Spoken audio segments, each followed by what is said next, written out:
ایک گھر میں دو بہن بھائی دعا اور احمد رہتے تھے۔ ایک دن کھیلتے کھیلتے احمد سے غلطی سے دعا کا پسندیدہ کھلونا ٹوٹ گیا۔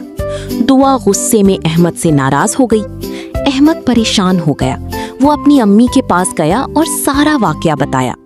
امی نے نرمی سے کہا، بیٹا، نبی کریم صلی اللہ علیہ وسلم ہمیں سکھاتے ہیں کہ غصہ چھوڑ کر معاف کر دینا بہت بڑا عمل ہے۔ معاف کرنے والے کو اللہ پسند کرتا ہے۔ یہ سن کر احمد دعا کے پاس گیا اور کہا، مجھے معاف کر دو، یہ غلطی سے ہوا تھا۔ دعا کچھ دیر خاموش رہی، پھر اسے نبی صلی اللہ علیہ وسلم کی سنت یاد آئی کہ مسلمان کو معاف کر دینا چاہیے اور دل صاف رکھنا چاہیے۔